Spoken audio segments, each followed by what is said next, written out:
నమస్తే పొలిటికల్ వ్యాస్కు స్వాగతం. వారం వారం జాతీయ అంతర్జాతీయ అంశాలపైన విశ్లేషణ చేసుకునేటువంటి కార్యక్రమానికి స్వాగతం. మనతో పాటు రాజకీయ విశ్లేషకులు సీనియర్ జర్నలిస్టు కందాడి పార్సారథి గారు ఉన్నారు. పార్సారథి గారు నమస్తే. అమెరికా మొదట తప్పని పరిస్థితుల్లో అమెరికా గురించి ప్రతిసారి మాట్లాడాల్సి వస్తుంది. టారిఫ్లు భారతదేశం మీద 26-27%, చైనా మీద 34%, అన్ని దేశాల మీద వేశారు, భారతదేశం మీద ఒకటి కాదు. భారతదేశంలో గగ్గులు పెడుతున్నారు. మోడీ విశ్వగురువు కదా, ఏమైంది, ఏం జరుగుతున్నది, కనీసం దాన్ని ఆపలేకపోయాడు, ఇవన్నీ కూడా, లేకపోతే హ్యాండ్ కఫ్స్ వేసుకొని తీసుకొచ్చారు అప్పుడు జనాలను తీసుకొచ్చేటప్పుడు, ఇవన్నీ కూడా ఒక చర్చనీయాంశమైంది. టారిఫ్లు మనకు మంచి జరుగుతుందా, చెడు జరుగుతుందా, దాన్ని ఏ విధంగా చూడొచ్చు మన దేశపరంగా? టారిఫ్లు ఏదైతే అమెరికా విధించిందో, ఈ టారిఫ్లు విధించడం అనేది ఒక దేశానికి ఇది కొత్త అంశం ఏం కాదు. అమెరికా విధించడం భారీ స్థాయిలో ఇది మొట్టమొదటిసారి కావచ్చు. అది ట్రంప్ గతంలో వచ్చినప్పుడు విధించాడు, ఇప్పుడు విధించాడు.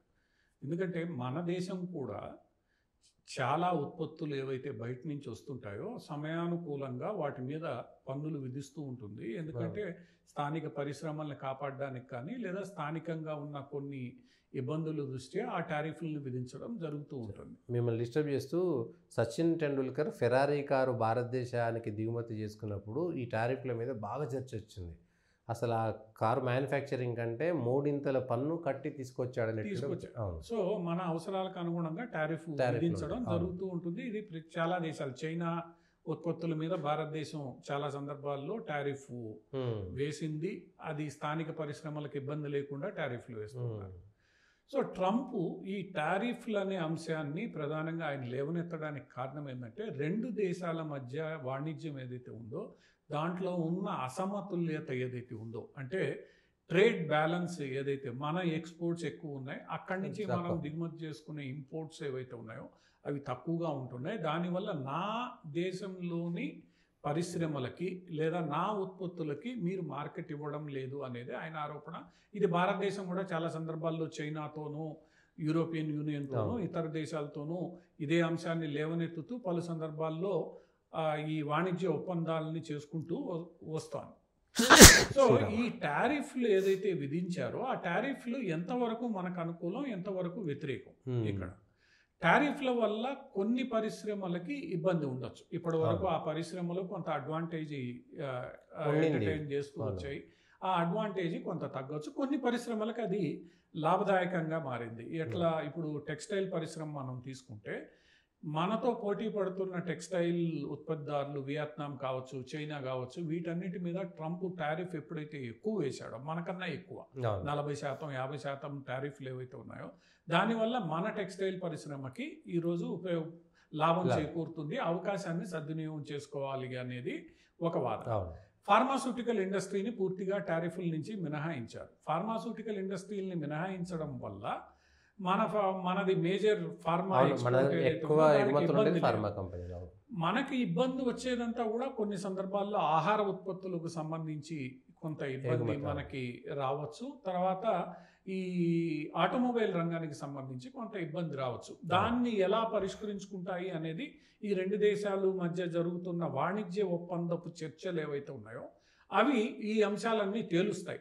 ఎవరికి ఎంత ఇబ్బంది ఉంటుంది, ఎక్కడ మనం తగ్గాలి, ఎక్కడ అమెరికాని మనం తగ్గమని కోరాలి. దీని మీద ఈ అగ్రిమెంట్ ఏదైతే చర్చలు జరుగుతున్నాయి, ఆల్రెడీ పీయూష్ గోయల్ మన దేశం తరఫున ఇప్పటికే కొన్ని చర్చలు జరిపి వచ్చారు. త్వరలోనే 2-3 నెలల్లో ఈ ఒప్పందం కుదురుతుంది అనేది భారతదేశం చెప్తున్నారు. సో దీంట్లో కొన్ని మనకి బెనిఫిట్ చేయొచ్చు, కొన్ని బెనిఫిట్ చేయకపోవచ్చు. ఏవైతే ట్రంప్ ఈరోజు వాదిస్తున్నాడో ఆ వాదనలో మన దేశం కూడా చేసింది, ప్రతి దేశం చేసింది. ఇదేమో ట్రంప్ మొట్టమొదటిసారి ప్రపంచాన్ని అతలాకుతలం చేశాడని, మనకు అనుకూలంగా ఉండాలనుకోవడం కూడా తప్పు. సో వాళ్ళకి అవసరాలకు అనుగుణంగా, మన అవసరాలకు అనుగుణంగా ఒప్పందాలు ఉంటే ఆ ఒప్పందాల మధ్యలో ఇది చర్చ జరుగుతుంది. ఏది మనకి లాభదాయకం, ఏది నష్టం అన్నది over a period of time ఆ డిస్కషన్స్ మీద తేలుతుంది. అందువల్ల ఈ టారిఫ్ లేదో బ్రహ్మ పదార్థం అయిన ఇన్ని రోజులు ఏమైపోయింది అని అంటే, చాలా దేశాలు అమెరికాకి ఎక్స్పోర్ట్ చేస్తూ లాభ పొందాలని చూశాయి. అదే అమెరికన్ ఉత్పత్తుల్ని తమ దేశంలోకి తీసుకుని వచ్చే క్రమంలో చాలా ప్రొటెక్షనిస్ట్ మెజర్స్ యూరోప్ విషయంలో జరిగింది. యూరోప్ సన్నిహిత సంబంధాలు ఉన్నప్పటికీ కూడా అమెరికన్ ప్రొడక్ట్స్ యూరోప్ అంగీకరించలేదు. ట్రంప్ పదే చెప్పింది ఏంటంటే, నేను నా దేశంలోకి అమెరికా నుంచి వందలాది కార్లు వస్తే నా ఒక్క కారు కూడా నేను యూరోప్లో అమ్ముకోలేకపోతున్నా. దానికి కారణం ఈ టారిఫ్స్. ఇది ఇంబ్యాలెన్సెస్ సరిచేయాల్సిందే అంటున్నాడు. దాని మీద చర్చలు జరుగుతాయి.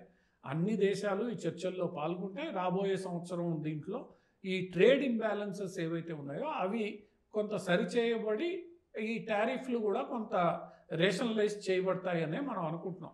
ఈరోజు ఆయన ఒక ప్రాసెస్ని ఇనిషియేట్ చేశాడు. ప్రతి ఒక్కళ్ళని చర్చలకు ఆహ్వానిస్తున్నాడు. ఇది నా విధానం. నువ్వు దీంట్లో ఏమైనా ఇబ్బందులు ఉంటే మనం కూర్చొని చర్చించుకొని పరిష్కరించుకుంటాం. రెండవది, నువ్వు నా మార్కెట్కి వస్తున్నప్పుడు నా ఉత్పత్తులకి నీ మార్కెట్లో యాక్సెస్ ఇవ్వాలి. ఇది రెండవ అంశం. దాంట్లో ఆయన ఫ్రెండు శత్రువు అని ఏమీ లేదు. ప్యూర్లీ బిజినెస్ ఇంట్రెస్ట్లను దృష్టిలో పెట్టుకుని ట్రంప్ వ్యవహరించాడు. ఎందుకంటే యూకే మీద కూడా టారిఫ్లు వేశాడు, యూరోప్ మీద టారిఫ్లు వేశాడు, పక్కన ఉన్న కెనడా మెక్సికోల మీద వేశాడు, భారతదేశం మీద వేశాడు, చైనా మీద వేశాడు, వియత్నాం లాంటి దేశాల మీద వేశాడు, లెసాతో అనబడే ఒక చిన్న దేశం మీద కూడా ఆయన వేశాడు. అందువల్ల ఇక్కడ కేవలం బిజినెస్ ఇంట్రెస్ట్లనే చూశారు. ప్రతి దేశము కూడా 60 దేశాల సూచి ఏదైతే ట్రంప్ ప్రకటించాడు టారిఫ్ల విషయంలో, 60 దేశాలతో రేపు చర్చలు జరుగుతాయి. ఆ చర్చలకు అనుగుణంగా ఈ ఇంబ్యాలెన్సెస్, ఆయన దేశపు ఉత్పత్తులకి ఆయన ఎంత లాభం చేకూరుస్తాడు, ఈ దేశపు ఉత్పత్తులకి ఆయా దేశాలు ఎంత లాభం చేకూర్చేలా వ్యవహరిస్తాయి అనేది రెండు దేశాల మధ్య జరిగే చర్చలు, ఒప్పందాల మీద ఆధారపడి ఉంటుంది. కానీ ఇక్కడ మన దేశానికి వచ్చేసరికి ప్రతిపక్షాలు ఇదేదో బ్రహ్మాండమైన తప్పు జరిగిపోయింది, మోడీ ట్రంప్కి మద్దతు ఇచ్చాడు, ట్రంప్ మోడీ మధ్య సన్నిహిత్యం ఉందంటున్నారు. ఇవన్నీ రాజకీయ మాటలు తప్ప ఇంకోటి కాదు. అమెరికాతో free trade agreement negotiations Manmohan Singh హయాంలోనూ జరిగాయి. అణు ఒప్పందం మన్మోహన్ సింగ్ హయాంలో జరిగింది. ఎవరి ఆ లాభాలని దృష్టిలో పెట్టుకుని, ప్రయోజనాలను దృష్టిలో పెట్టుకుని ఆ రోజు చేసుకున్నారు. ఇదేమి ఈ రోజు ఏదో కొత్తగా జరిగేది కాదు. ఒక దేశంలో జరిగేది కాదుగా, రెండు దేశాల మధ్య రకరకాల సందర్భాల్లో అమెరికాతో మనకి పెద్ద ట్రేడ్ వారే నడిచింది. చాలా సందర్భాల్లో అమెరికా కొన్నిసార్లు తగ్గింది, మనం కొన్నిసార్లు తగ్గాం. అందులో ఇప్పుడు WTO ఒకటి ఉన్న వేళ, WTO నిబంధనలు ఇవన్నీ ఉన్న చోట రెండు దేశాల మధ్య ఈ ద్వైపాక్షిక ఒప్పందాలు ఉన్న చోట వీటన్నిటినీ సమగ్రంగా తీసుకొని ఇది ఎలా ముందుకెళ్తుంది, అందుకనే భారతదేశం ఆచితూచి స్పందించింది. దీనివల్ల ఇదేదో వ్యతిరేకంగా ఉందనో లాభం చేకూరుస్తుందనే కాదు, రాబోయే రోజుల్లో దీని మీద చర్చలు నిర్వహించి ఏం చేయాలి నిర్ణయం తీసుకుందాం. తెలంగాణ మంత్రి శ్రీధర్ బాబు దీన్ని మనం అవకాశంగా తీసుకోవాలి, కరేబియన్ లాటిన్ అమెరికా నుంచి మనం సంస్థలను తెచ్చుకోవాల్సినటువంటి అవసరం ఉంది, మంచి పని చేసాడు మన భారతదేశానికి. కానీ ప్రతిపక్షంలో ప్రపంచ దేశాలన్నీ అమెరికా మీద ఆధారపడి బతుకుతున్నాయి, బతికేస్తున్నాయి, డాలర్ల వ్యాపారం కోసం బతుకుతున్నాయి ఎక్కువ. సో అది కొంత డైవర్సిఫై చేసుకోవడం అనేది అన్ని దేశాలకి అవసరమే. ఈరోజు కోవిడ్ కారణంగా చైనా మీద ఆధారపడి మన సప్లై చైన్లు ఉన్నాయన్న విషయం ప్రపంచానికి తెలిసొచ్చింది. అంటే చైనా ఎంత నిశ్శబ్దంగా సప్లై చైన్ వ్యవస్థని తన చేతిలోకి పెట్టుకుంది అన్నది కోవిడ్ నిరూపించింది. ఇంకా అక్కడి నుంచి ప్రతి దేశం ఈ సప్లై చైన్ని డిస్రప్ట్ చేయడము, వేరే చోటకి సప్లై చైన్ని మార్చుకునే ప్రయత్నం చేయడం, ఇవన్నీ చేస్తున్నాయి. సో కాలానుగుణంగా ఇవన్నీ చోటు చేసుకునే మార్పులు ఏవైతే ఉంటాయో ఆ మార్పుల్ని మనం అడాప్ట్ చేసుకోవాలి, దానికి అనుగుణంగా మార్చుకోవాలి. లాభం ఎక్కడ చేకూరుతుందో దాన్ని అవకాశంగా మలుచుకోవాలి, ఎక్కడైతే నష్టం చేకూరుతుందో దాన్ని చర్చల ద్వారా పరిష్కరించుకోవాలి. ఎందుకంటే పూర్తిగా అన్ని నీకు లాభం చేకూర్చేవే ఉంటాయంటే ఏ దేశము ఒప్పుకోదు. దేశం కాదు, రెండు వ్యాపార సంస్థలు, ఇద్దరు వ్యక్తుల మధ్య కూడా కుదరదు. నీకేంటి నాకేంటి, విన్ విన్ సిచ్యువేషన్ ఇద్దరికీ ఉండాలి తప్ప మొత్తం నేనే గెలవాలి అని అనుకోవడం ఏ దేశం కూడా సరైన ఆలోచన పద్ధతి కాదు. అందువల్ల దీన్ని ఏదో రాజకీయం చేసి మనం ఏదో ఓడిపోతున్నాం, మన పరిశ్రమలు నాశనం అయిపోతున్నాయి, మళ్ళీ దీన్ని రైతాంగానికి ముడిపెట్టి అమెరికన్ రైతు ఉత్పత్తులు ఏవైతే అగ్రికల్చరల్ ప్రొడక్ట్స్ ఉన్నాయో భారతదేశాన్ని డామినేట్ చేసేస్తాయి. ఇవన్నీ ఒక్క రోజులో తేలే అంశాలు కాదు, నెమ్మదిగా తేలే అంశాలు. ఏది మనం అలౌ చేయాలి, ఏది అలౌ చేయకూడదు, అది మన విచక్షణ మీద ఆధారపడి ఉంటుంది. ఈరోజు దేశాలన్నీ కూడా నేషన్ ఫస్ట్ అన్న పాలసీతో నడుస్తున్న వేళ, భారతదేశం ఆ విషయంలో చాలా స్పష్టంగా ఉన్న వేళ ఈ అన్ని అంశాల మీద చర్చల ద్వారా పరిష్కారం ఉంది. అంతేగాని దీని మీద ఒక రకమైన తప్పుడు ప్రచారాన్ని ఏవైతే భారతీయ ప్రతిపక్షాలు చేస్తున్నాయో అది తప్పు. ఆ రోజు మన్మోహన్ సింగ్ ప్రభుత్వ హయాంలోనూ పివి నరసింహారావు ప్రభుత్వ హయాంలో ఎకనామిక్ రిఫార్మ్స్ తీసుకున్నప్పుడు కొన్ని ప్రయోజనాలు జరిగాయి, కొన్ని ప్రయోజనాలు జరగలేదు. నష్టాలు జరుగుతాయి, కొన్ని లాభాలు చేకూరాయి, కొన్ని లాభాలు చేకూరలేదు. చేకూరకపోవడానికి మనం కూడా కొంత కారణం. ఆ రోజు చైనా మ్యానుఫ్యాక్చరింగ్ ఇండస్ట్రీగా ఈరోజు తయారైందంటే హబ్గా, అది అందుకోలేకపోవడం మన తప్పు. సర్వీసెస్ ఇండస్ట్రీలో మనం ఈరోజు ముందున్నాము అంటే దానికి ఆ రోజు చైనా ఒక విషయం మీద ఫోకస్ చేసింది, ఈరోజు చైనా ఇంకో విషయం మీద ఫోకస్ చేయొచ్చు. అందువల్ల ఇది మారుతూ ఉండేది. కాబట్టి రాబోయే సంవత్సరంలో ఈ టారిఫ్లు అనేవి ఏ దిశగా వెళ్తాయి, అన్ని దేశాలు అమెరికాతో చర్చలు చేస్తాయి. ఈవెన్ ఇజ్రాయెల్ కూడా ఇప్పుడు చర్చలు చేయడానికి ముందుకెళ్తుంది. ఇజ్రాయెల్ మీద కూడా టారిఫ్లు వేశాడు ఆయన. సో ఇజ్రాయెల్ ప్రధానమంత్రి వచ్చే వారం చర్చలకు వెళ్తున్నాడు అమెరికా అధ్యక్షుడితో ఈ టారిఫ్ల అంశం మీద చర్చించడానికి. సో ప్రతి దేశం వెళ్ళి చర్చిస్తుంది. ఈ రెండు దేశాలకి ఏది లాభదాయకమో అది ఒక కాన్సెన్సస్ పాయింట్ వచ్చిన తర్వాత ఈ మొత్తం వ్యవహారం తేలుతుంది. ప్రధానమంత్రి బిమ్స్టెక్లోనేమో బంగ్లాదేశ్ తాత్కాలిక నాయకుడు యూనుస్తో భేటీ అయి బంగ్లాదేశ్లో మైనారిటీల రక్షణ చేయాలనేటువంటి మాట చెప్పాడని, శ్రీలంక పర్యటనలో తమిళ జాలర్లకు సంబంధించినటువంటి అంశం, తమిళీలు జాఫ్నా ఉన్నటువంటి తమిళుల గురించి మాట్లాడినట్టుగా ఈ అంశాలన్నీ మనం ఎంతవరకు నమ్మొచ్చు అంటారో ఏ విధంగా మనకు ప్రతిఫలం ఇస్తుంది అని అనుకోవచ్చు. ఇప్పుడు బిమ్స్టెక్ ఏర్పాటు చేయడమే పాకిస్తాన్ని సైడ్ లైన్ చేసి దక్షిణాసియా దేశాలని ముందుకు తీసుకెళ్లడం, అది ప్రధాన ఉద్దేశం. సో బిమ్స్టెక్ ఆ దిశగా చాలా చక్కగా కదులుతోంది. బిమ్స్టెక్ ప్రధాన కార్యాలయం బంగ్లాదేశ్లో ఉంది. సో బిమ్స్టెక్ దేశాలు ఈరోజు చాలా ఇబ్బందులు లేకుండా ఒకళ్ళకొకళ్ళు కలిసి పనిచేసుకుంటూనే ఉన్నాయి. మధ్యలో ఇప్పుడు బంగ్లాదేశ్ కొంత నేపాల్లో వచ్చిన ఇబ్బందుల కారణంగా కొంత ఇబ్బందికరమైన పరిస్థితులు ఏర్పడినప్పటికి కూడా బిమ్స్టెక్ అనేది సార్క్ లాగా కాకుండా ముందుకు కదులుతూ ఉంది.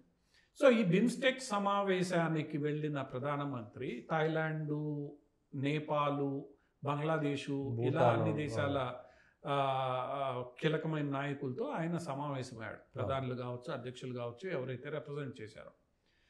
ఈ సందర్భంలో ఇంతవరకు ప్రధానమంత్రి బంగ్లాదేశ్ అధ్యక్షుడిని ఏ ఫోరంలో, బంగ్లాదేశ్ ప్రధాన సలహాదారు ఎవరైతే ఉన్నారో మహమ్మద్ యూనస్ని ఏ ఫోరంలోనూ కలవడానికి ఇష్టపడలేదు. గతంలో కూడా వీళ్ళు కొన్ని సమావేశాల్లో పాల్గొన్నప్పటికి కూడా మహమ్మద్ యూనస్ని ప్రధాని కలవలేదు. ఇది మొట్టమొదటి ముఖాముఖి కలయిక. బంగ్లాదేశ్లో జరిగిన రాజకీయ సంక్షోభం తర్వాత అక్కడ ప్రధాన సలహాదారు ఎవరైతే డిఫాక్టో నాయకుడిగా వ్యవహరిస్తున్నాడో ఆయనతో భారతదేశ ప్రధాని కలయిక. సో ప్రధానమంత్రి నరేంద్ర మోడీ వ్యవహార శైలిని అర్థం చేసుకున్న ఎవరికైనా ఆయన తను చెప్పాలనుకున్నది చెప్పాల్సిన రీతిలో అవతల వాడికి స్పష్టంగా చెప్తాడు అనేది అందరికీ తెలిసిన విషయమే. స్వయంగా డొనాల్డ్ ట్రంపే చెప్పాడు, negotiating with Modi is a టఫర్ job. So ఆయనకి దేశమే ప్రధానం. అదే సందర్భాన్ని మోడీ కూడా ఇటీవల ఒక ఇంటర్వ్యూలో, విదేశీ పోడ్కాస్ట్ ఛానల్కి ఇచ్చిన ఇంటర్వ్యూలో కూడా ఆయన చెప్పాడు, నాకు నా దేశ ప్రయోజనాలు ముఖ్యం అనుకున్నప్పుడు నేను మాట్లాడాలనుకున్నది చాలా సింపుల్ అయిపోతుంది. ఎందుకంటే నేను చెప్పాల్సిన అజెండా సింపుల్ అయిపోతుంది. నాకే అవసరమో నాకు బాగా తెలుసు. వ్యక్తిగత అవసరాలు లేనప్పుడు ఇది చాలా సింపుల్ అయిపోతుంది. సో ఆ శైలిని గమనించిన వారు ఎవరైనా మహమ్మద్ యూనస్కి ఆయన ఏ మాటలు మాట్లాడుంటాడు అనేది స్పష్టమైపోతుంది. భారతదేశం విడుదల చేసిన ప్రకటన ప్రకారం మైనార్టీల సంరక్షణ గట్టిగా చూసుకోవాలి, సరిహద్దుల్లో ఇబ్బందులు లేకుండా చూసుకోండి, ఇక మిగతా అంశాలు అన్నీ సరిగ్గా ఉంటే భారత్ బంగ్లాదేశ్ల మధ్య సంబంధాలు మెరుగుపరచడానికి వీలైనవన్నీ మనం ముందుకు తీసుకెళ్లొచ్చు. నాకు తెలిసి ప్రధానంగా భారతదేశం విడుదల చేసిన ప్రకారం ఈ 3 అంశాలు చాలా స్పష్టంగా మహమ్మద్ యూనస్కి నరేంద్ర మోడీ చెప్పుండొచ్చు. ఎందుకంటే యూనస్ వైపు నుంచి చెప్పడానికి పెద్దగా ఏమీ లేదు. ఎందుకంటే భారతదేశం జోక్యం చేసుకోవట్లేదు బంగ్లాదేశ్ పరిణామాల్లో. అక్కడున్న హిందువుల మీద దాడులు వాళ్లే చేస్తున్నారు. దానికి భారతదేశం ఏమీ రెచ్చగొట్టడం లేదు. నువ్వే పాకిస్తాన్ ఐఎస్ఐని ఇన్వాల్వ్ చేసి అక్కడ ఈ గొడవలన్నిటికీ జమాతే ఇస్లాంని పాకిస్తాన్ ఐఎస్ఐ మద్దతుతో సృష్టించావు. సో ఇదంతా కూడా మీకు మీరుగా క్రియేట్ చేసుకున్నది, మా జోక్యం లేని సందర్భంలో అక్కడ జరుగుతున్న అంశాల మీద జాగ్రత్తగా వ్యవహరించాల్సిన అవసరం మీకు ఉంటుంది. భారత్తో సరిహద్దులు కాపాడుకోండి, హిందువులు మైనార్టీలని కాపాడుకోండి, మిగతా అంశాలు తర్వాత చర్చించుకోవచ్చు. నాకు ఈ చర్చల సారాంశం భారతదేశం విడుదల చేసిన ప్రకటన ఆధారంగా ఇది. సో ఈ విషయాన్ని ప్రధానమంత్రి సూటిగా స్పష్టంగా మహమ్మద్ యూనిస్కి మొట్టమొదటిసారి కలిసినప్పుడు చెప్పిన అంశాలు.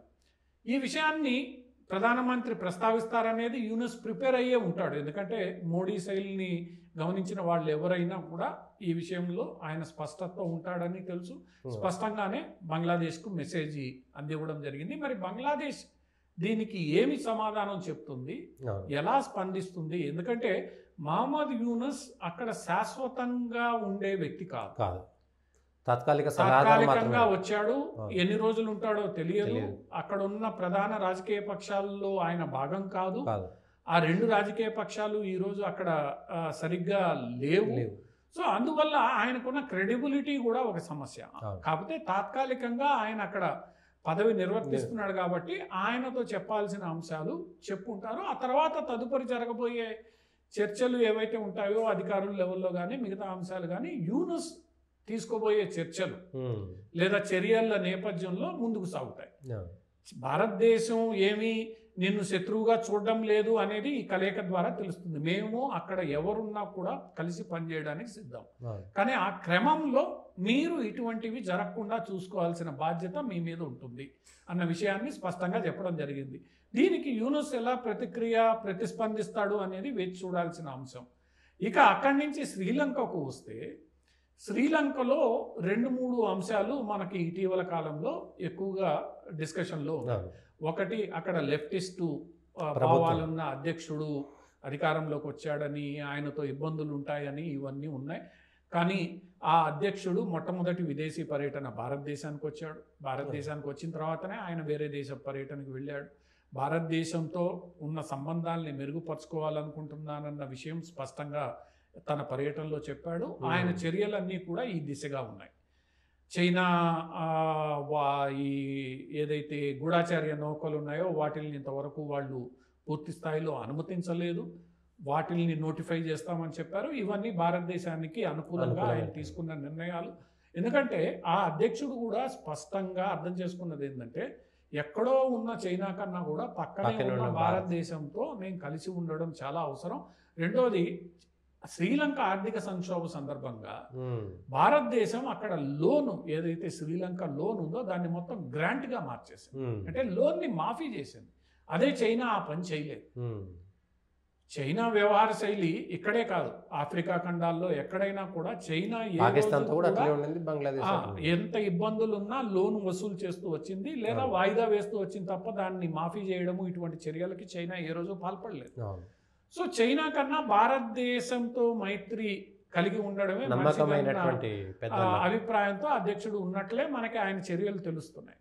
ఇప్పుడు నరేంద్ర మోడీ అక్కడికి వెళ్ళిన తర్వాత డిఫెన్సు ఇటువంటి వాటి మీద, అందులో కొత్తగా ఇంకొక పోర్టు నిర్మాణానికి సంబంధించి యునైటెడ్ అరబ్ ఎమిరేట్స్ భారత్ కలిసి శ్రీలంకలో ఇంకొక పోర్టు నిర్మించబోతున్నాయి.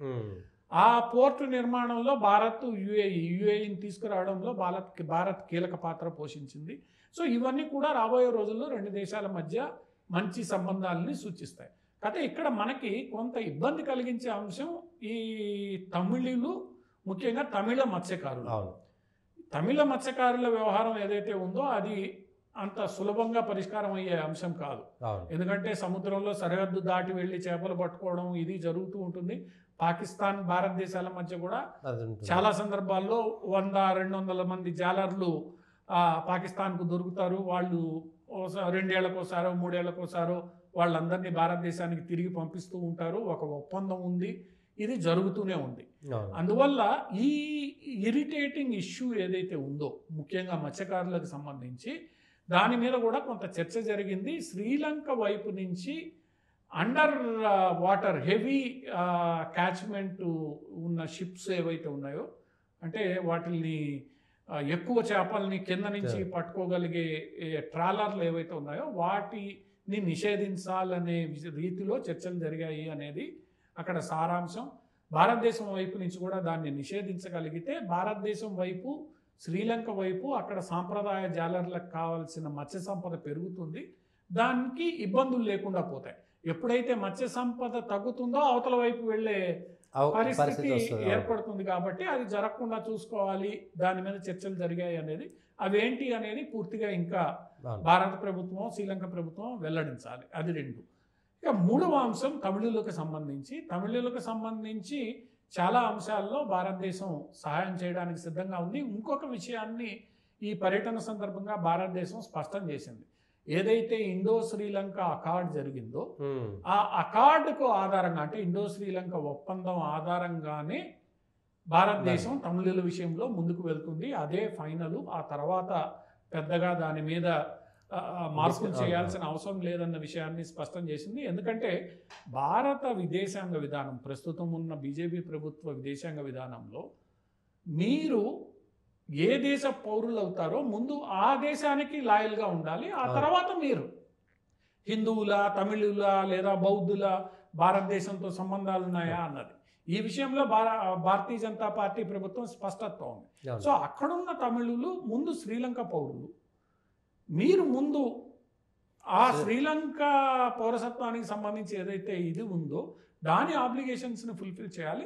మీకు అవసరమైన సహాయం, ఎందుకంటే వారసత్వ పరంగా మీరు భారతదేశంతో సంబంధం కలిగి ఉన్న వాళ్ళు కాబట్టి, మా మూల ప్రదేశానికి సంబంధించి మీరు ఒక సంబంధాలు కలిగి ఉన్నారు కాబట్టి మీకు కావాల్సిన సహాయం చేయడానికి భారతదేశం సిద్ధంగా ఉంటుంది అన్న ఏదైతే భారతీయ జనతా పార్టీ ఎన్డీఏ ప్రభుత్వపు వైఖరి ఉందో ఆ వైఖరి అక్కడ స్పష్టం చేయడం జరిగింది. తమిళులకి సహాయం, ఇప్పటికే ఎన్నో గృహాలు, అంటే యుద్ధంలో పాడైపోయిన ఊళ్ళని గృహ సముదాయాలు నిర్మించడం, వాళ్ళకి కావాల్సిన పైప్ లైన్లు, నీటి సదుపాయాలు, ఇతరత్ర వాణిజ్యపరమైన సదుపాయాల అభివృద్ధికి సహాయం చేయడం, ఇవన్నీ జాఫ్నాలో ప్లస్ శ్రీలంక ఉత్తర ప్రాంత తమిళులు ఎక్కువగా ఉండే చోట్ల ఇవన్నీ చేయడం జరుగుతుంది. అది చేస్తామన్న విషయాన్ని స్పష్టం చేశారు. అంటే ఇక్కడ ఇంకొక అంశం కూడా, డిఫెన్స్ సంబంధించి కూడా కొన్ని ఒప్పందాలు జరిగాయి. స్ట్రాటజిక్ లెవెల్లో కొన్ని ఒప్పందాలు జరిగాయి, వాణిజ్యపరమైన స్థాయిలో కొన్ని ఒప్పందాలు జరిగాయి, తమిళులకు సంబంధించిన అంశాల్లో కొన్ని ఒప్పందాలు జరిగాయి. ఈ జాలర్లకు సంబంధించిన అంశాన్ని కొంత పరిష్కరించుకునే రీతిలో ఇప్పటికే వాళ్ళ అరెస్ట్ అయినటువంటి వాళ్ళని విడుదల చేయడం ఇది సాధారణంగా జరుగుతున్న ప్రక్రియ. ఇది మనకి పాకిస్తాన్తో ఇబ్బంది ఉంది, బంగ్లాదేశ్తో ఇబ్బంది ఉంది, ఎక్కడైతే మనము సముద్రానికి సంబంధించి సరిహద్దులు ఉన్నాయో. సో దీనికి ఒక స్టాండర్డైజ్డ్ ప్రక్రియ తీసుకుని వెళ్లే ప్రయత్నం చేస్తూనే ఉన్నారు. కాకపోతే ఇక్కడ వచ్చిందంతా సమస్య, తమిళనాడు రాజకీయాల్లో భాగంగా ఈ కచ్చదీవు ద్వీపాన్ని మాకు వెనక్కి తీసుకురండి అని ఏదైతే తమిళనాడులో ఉన్న డిఎంకే ప్రభుత్వం డిమాండ్ చేస్తుందో అది వీలు కాదు. ఇప్పటికే దాని మీద జయశంకర్ చాలా స్పష్టంగా చెప్పాడు. ఆ రోజు మీ అనుమతితోనే ఇందిరాగాంధీ దాన్ని హ్యాండ్ ఓవర్ చేసింది. డిఎంకే అనుమతితోనే హ్యాండ్ ఓవర్ చేసింది. ఆ రోజు 2 దేశాల మధ్య ఒప్పందాలు జరిగాయి. ఆ ఒప్పందాల్ని మనం గౌరవించాలి. ఈరోజు కూడా కచ్చతీవు మీద చర్చ వచ్చినప్పుడు తమిళనాడులోని కాంగ్రెస్ పార్టీ ఒక రకంగా స్పందిస్తోంది, ఎందుకంటే ఇందిరాగాంధీ చేసింది కరెక్టేనని కాంగ్రెస్ పార్టీ వాదిస్తోంది, డిఎంకే ఏమో తప్పని వాదిస్తోంది. వాళ్ళిద్దరూ ఇండియా కూటమిలో భాగస్వాములు. అందువల్ల ఏంటంటే ఇది స్థానికంగా డిఎంకే తమిళుల మనోభావాల్ని రెచ్చగొట్టి ఏదో పబ్బం గడుపుకుంటామని రాబోయే అసెంబ్లీ ఎన్నికల్లో ఇప్పటికే వాళ్ళు లాంగ్వేజ్ ఇష్యూని లేవనెత్తారు, డీలిమిటేషన్ లేవనెత్తారు, ఇక కచ్చతీవు ఒకటి శ్రీలంకతో లేవనెత్తారు. అది గతంలోనే జయశంకర్ చాలా పార్లమెంట్ ఎలక్షన్స్ లోనే దాని మీద చాలా స్పష్టత ఇచ్చాడు, మాట్లాడలేని పరిస్థితి. అందువల్ల ఇవన్నీ తమిళ అసెంబ్లీ ఎన్నికల్ని దృష్టిలో పెట్టుకొని తమిళనాడు వీళ్ళు చేస్తున్నారు కాబట్టి ప్రజలు అర్థం చేసుకుంటారు, ఎందుకంటే వాస్తవాలు అందరికీ తెలుసు. ఇప్పుడు సముద్రంలో శ్రీలంకలో వెళ్ళి వస్తూ ప్రధాని మోదీ డైరెక్ట్గా తమిళనాడుకి వెళ్తున్నారు. పంబన్ రైల్వే బ్రిడ్జి ఓపెన్ అవుతుంది, శ్రీరామనవమికి రామేశ్వర తీర్థం పోతున్నారు అక్కడికి. ప్లస్ ఎన్నికల ముందు శ్రీలంకతో కీలకమైనటువంటి ఒప్పందాలు చేసుకోవడం, రాజకీయంగా కూడా ఇది మనం చూసుకోవచ్చు అంటారా? మనం గతంలో కూడా అనుకున్నాం, భారతీయ జనతా పార్టీ రాజకీయ పార్టీ, అవును, ఏ పని చేసినా రాజకీయ ప్రయోజనాలు లబ్ధి లేకుండా రాజకీయ పార్టీ పని చేయదు. దేశ ప్రయోజనాలతో పాటు నా ప్రయోజనాలు ఏంటి అనేది కూడా ఒక అజెండాగా ఉంటుంది. సో ఈరోజు శ్రీలంకలో జరిగే పరిణామాలు, శ్రీలంకతో చేసుకునే ఒప్పందాల యొక్క ప్రభావం తమిళనాడు మీద ఖచ్చితంగా ఉంటుంది. శ్రీలంకలో తమిళులకు చేసే మేలు తమిళనాడు ఓటర్ల మీద ఖచ్చితంగా ఉంటుంది. మేమేమి తమిళులకు వ్యతిరేకం కాదు, భారతదేశానికి సంబంధించిన వారు ఎక్కడున్నా మేము సాయం చేయడానికి సిద్ధంగా ఉన్నారన్న మెసేజ్ వెళ్తుంది. సో తద్వారా రాజకీయ ప్రయోజనాలు పొందడానికి భారతీయ జనతా పార్టీ ఖచ్చితంగా ముందుకి తన వ్యూహాన్ని తీసుకెళ్తుంది. అదే సందర్భంలో అక్కడి నుంచి ఈరోజు రామనవమి సందర్భంగా రామేశ్వరం వెళ్ళడం, ఆ పంబన్ బ్రిడ్జిని ఓపెన్ చేయడం అంటే దాన్ని కూడా రాజకీయ కోణంలో మనం చూడొచ్చు. ఒకటి, అది దేశం పరంగా చాలా కాలంగా నిర్మాణం అవుతున్న ఒక బ్రిడ్జి. ఆ బ్రిడ్జిని కట్టాలి అనేది ఒక విధానపరమైన నిర్ణయం, ఆపరేషనల్ నెసెసిటీ కూడా. ఎందుకంటే ఆ పాత బ్రిడ్జి పాత పడిపోయింది, సముద్రం మీద కొత్త బ్రిడ్జి కట్టాల్సిన అవసరం ఉంది, అది కట్టారు. కానీ దాన్ని ఎంత లేదన్నా తన రాజకీయ అవసరాలకు వాడుకునే అవకాశం భారతీయ జనతా పార్టీకి ఉన్నప్పుడు ఎందుకు వదులుతుంది? అందులో రామనవమి రోజు రామేశ్వరం, రాముడికి సంబంధం ఉన్న ప్రదేశం, పంబన్ బ్రిడ్జి ఓపెన్ చేస్తున్నారు. సో ఇవన్నీ కూడా కొంత రాజకీయ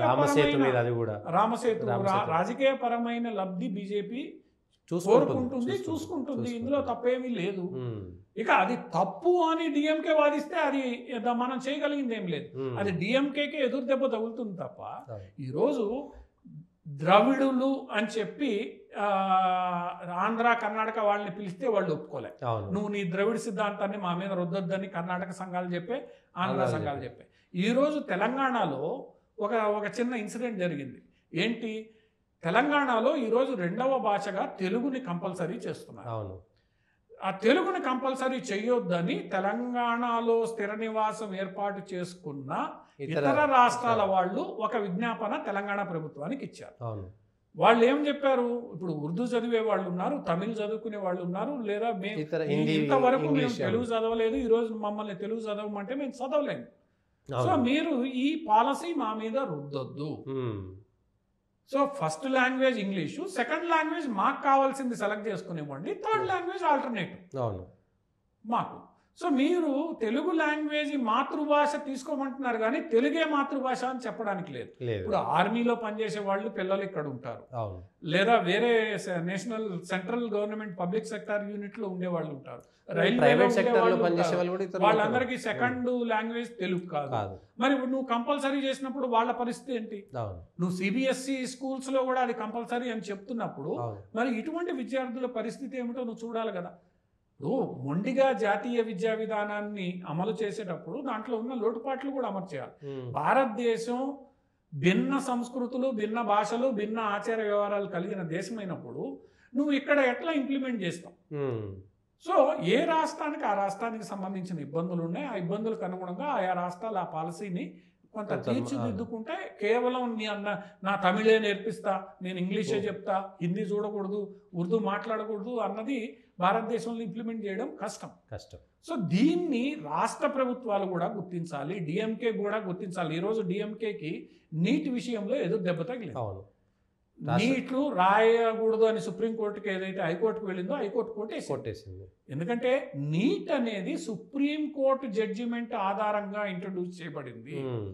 ఎందుకంటే మెడికల్ కాలేజీల అడ్మిషన్ కాదు, మెడికల్ కాలేజీల అడ్మిషన్ లో అవకతవకలు జరుగుతున్నాయని మెడికల్ కౌన్సిల్ చైర్మనే అరెస్ట్ అయిన వేళ సుప్రీంకోర్టు ఆర్డర్ లో ఆ తర్వాత తీసుకొచ్చిన పలు రిఫార్మ్స్ లో భాగంగా నీట్ వచ్చింది.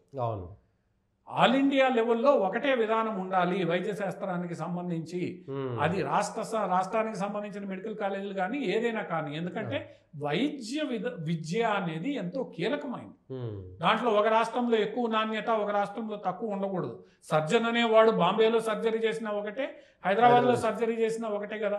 సో నైపుణ్యం ఒకటేలా ఉండాలి, స్టాండర్డ్స్ ఒకటేలా ఉండాలని అక్కడ ఉన్న కరప్షన్ని, కోట్ల రూపాయలు డొనేషన్ల రూపంలో దోచుకోవడాన్ని అరికడుతూ సుప్రీంకోర్టు తీసుకున్న నిర్ణయం.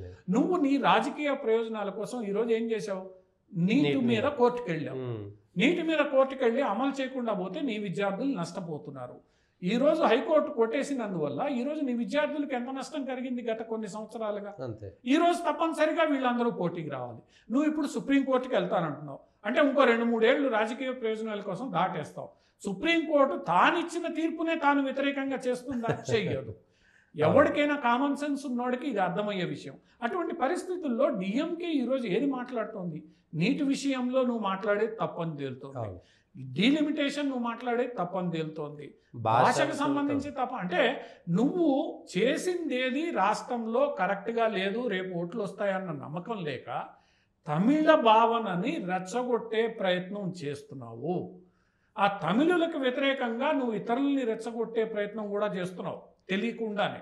ఈరోజు నువ్వు తమిళనాడులో తమిళ భావాన్ని రెచ్చగొడితే అక్కడ స్థిర నివాసం ఏర్పరచుకున్న కన్నడిగా, తెలుగులు వీళ్ళందరూ వ్యతిరేకం అవుతారు. వాళ్ళు ఏదైనా ఇబ్బందికరమైన పరిస్థితులు ఎదుర్కొంటే ఆంధ్ర, తెలంగాణ, కర్ణాటకలో రియాక్షన్స్ వస్తాయి. అంటే నువ్వేం చేస్తున్నావు? దక్షిణాన్ని కలపడం పోయి ఈ రోజు విడగొట్టే ప్రయత్నం కూడా చేస్తున్నావు నీకు తెలియకుండా. సమస్యలు దక్షిణాదిలో అంతర్గత సమస్యలు సృష్టించారు. సో డిఎంకే ఏదైతే స్వార్థ రాజకీయ ప్రయోజనాల కోసం చేస్తోందో ఈ విషయాన్ని ప్రజలు అర్థం చేసుకుంటున్నారు. డిఎంకే మాట్లాడే మాటలు చెల్లవు. ఈ నీట్ రిజల్టే ఈరోజు మనకి స్పష్టం చేస్తోంది. డిఎంకే అబద్ధ మాటలు ఏవైతే చెప్తోందో ఈరోజు అందరూ అర్థం చేసుకుంటారు. రేపు సుప్రీంకోర్టుకు పోయినా నీట్లో తమిళనాడు వాదన చెల్లదు. ఈ జాతీయ విద్యా విధానం మీద సుప్రీంకోర్టుకు పోయినా కొట్టివేస్తారు. అది తెలిసే వాళ్ళు సుప్రీంకోర్టుకు పోలేదు. బోర్డు మీద నేను పోతాను అంటున్నాడు. పోను, కాంగ్రెస్ వాళ్ళు పోతున్నారు, ఎంఐఎం పోతుంది, నువ్వు కూడా పోతున్నావు.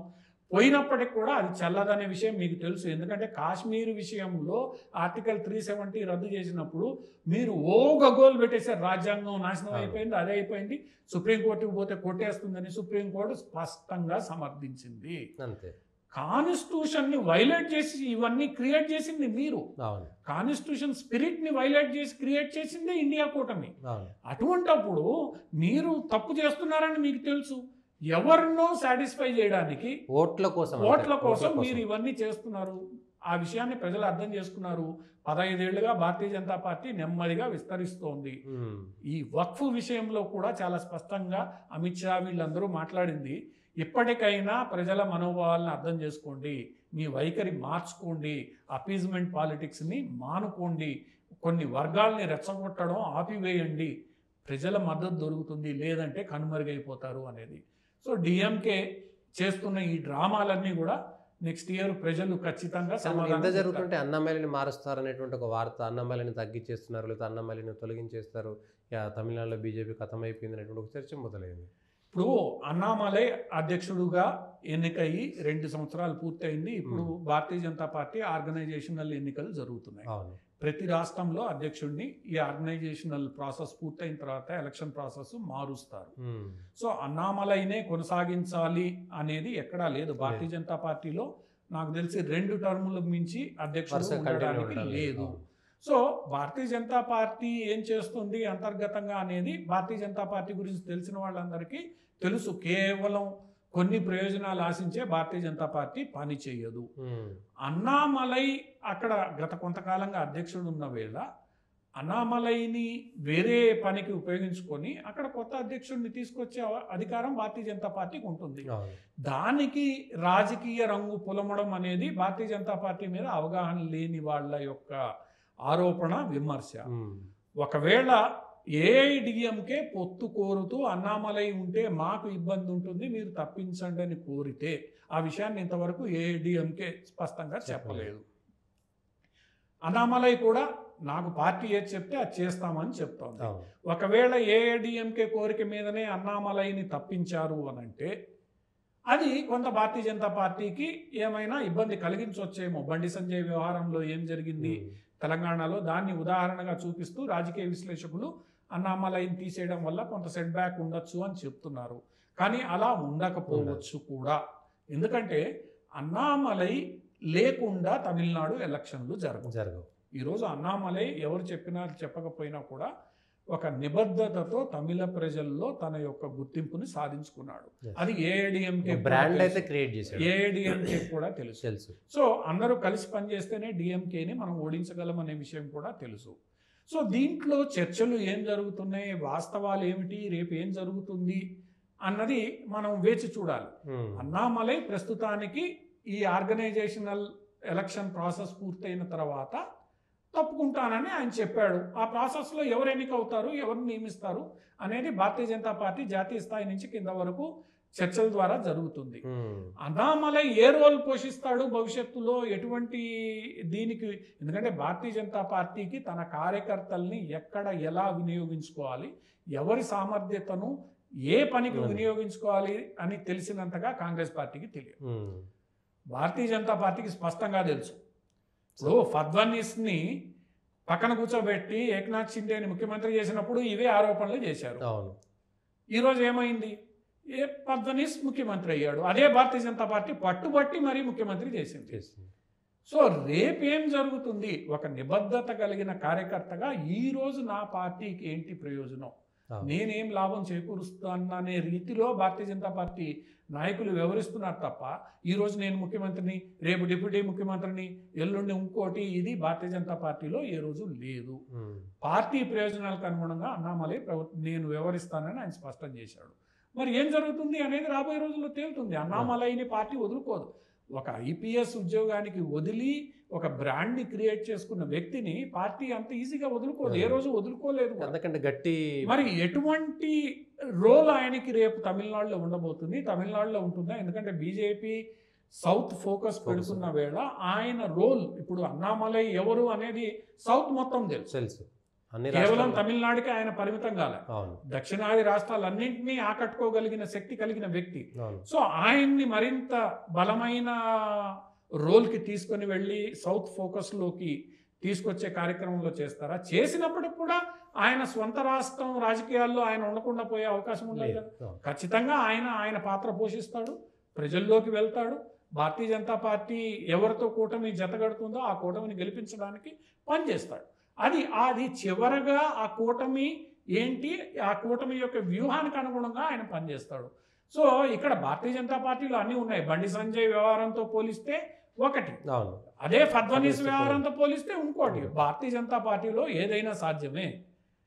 బండి సంజయ్ తీసేసిన తర్వాత ఈరోజు బండి సంజయ్ గారి పరిస్థితి ఏంది?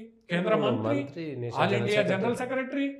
సో ఆయన ఏమి తగ్గలేదు ఆయన స్థాయి. ఈరోజు తెలంగాణలో ఆయన కీలకమైన పాత్రే పోషిస్తున్నాడు. అందువల్ల ఏంటంటే ఇదేదో తగ్గించారు, పెంచారు, ఇవన్నీ ఉత్త లెక్కలు తప్ప నిజంగా భారతీయ జనతా పార్టీకి తన కార్యకర్తని ఎలా ఉపయోగించుకోవాలో తెలుసు, ఎక్కడ ఉపయోగించుకోవాలో తెలుసు, ఏ రకంగా ఉపయోగించుకోవాలో కూడా తెలుసు. అది చాలా సందర్భాల్లో బయటపడింది. అలా పార్టీ నిర్దేశించిన ప్రకారం ఫలితాలని అందించిన వీళ్ళందరూ కూడా ఆ ఫలితాల్ని భారతీయ జనతా పార్టీ సాధిస్తుంది. అన్నామలైకి ప్రాముఖ్యత ఏమీ తగ్గదు. నిబద్ధత కలిగిన కార్యకర్తని ఏ రోజు భారతీయ జనతా పార్టీ కోల్పోలేదు, పక్కన పెట్టలేదు, అవమానించను కూడా లేదు. థ్యాంక్ యూ ప్రసాద్ గారు. ఇది వారు ఉన్నటువంటి జాతీయ అంతర్జాతీయ అంశాలపైన విశ్లేషణ.